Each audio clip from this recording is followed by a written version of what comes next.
Bonjour à tous et bienvenue sur boursicoté.com pour cette nouvelle analyse technique du CAC 40 en point intraday avec une configuration donc qui repart à la baisse avec un regain de tension donc au Proche-Orient. Donald Trump qui a quitté le G7 d'une manière assez précipitée, eh bien remet de la pression un petit peu sur les indices. On est venu marquer à l'ouverture un gap baissier par rapport à la séance précédente. On est venu rafraîchir le point bas qui avait été marqué vendredi et donc on continue à alimenter ici une dynamique qui semble se dessiner à la baisse. On voit ici la moyenne mobile 20 exponentielle qui agit comme résistance et les multiples contacts sur la bande de Bollinger inférieure. Hier j'évoquais avec vous un rebond qui n'était que technique et on le vérifie aujourd'hui puisqu'il y a un nouveau point bas significatif.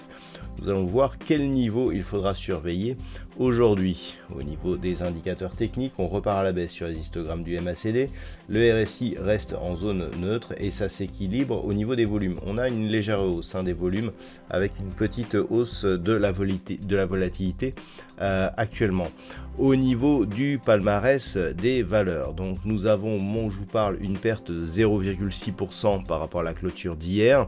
On trouve toutefois quelques valeurs haussières à l'image de Stellantis qui gagne 2,84%, Total Energy plus 1,8%, Renault Téléperformance sont sur une hausse proche de 1% et Denred plus 0,5%.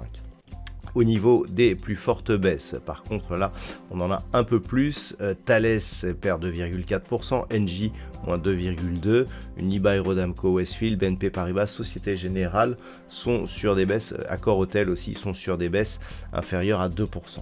Donc on en parlait hier, c'est-à-dire l'évolution ici qui se fait vraiment entre bande de Bollinger, moyenne mobile 20 exponentielle, petite hausse de la volatilité qui se manifeste par un écartement ici des bandes de Bollinger. Ce n'est pas encore très puissant, mais ce sont éventuellement les prémices d'une nouvelle dynamique baissière. Alors comme je vous l'indiquais sur mon analyse d'hier, il y avait deux éléments à observer. La cassure ici de cette zone de résistance et le point bas que nous avions sur la séance du 2 juin.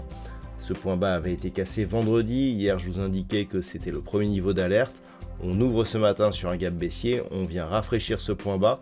Donc, on abandonne totalement l'idée selon laquelle on avait ici des points hauts baissiers, mais des points bas plutôt haussiers. On casse ici, mais je veux dire que par le jeu des dividendes, on était quasiment sur le même niveau. Là, on vient encore un petit peu plus bas. Donc, clairement, on est en train de casser la dynamique qui consistait à avoir des plus hauts, toujours de plus en plus haut. Donc, maintenant, pour vraiment avoir un signal de retournement par rapport à cette dynamique ici qui se stabilise et qui pourrait partir à la consolidation, c'est la cassure de cette zone ici des 7620 points. Et c'est ce niveau qu'il va falloir observer aujourd'hui pour éventuellement détecter un risque d'accélération du mouvement baissier. Auquel cas, on aurait deux objectifs, 7525, 7385 points. Si les cours parviennent ici à casser le point haut d'hier qui se situe à 7769,32, on arrondira à 7770.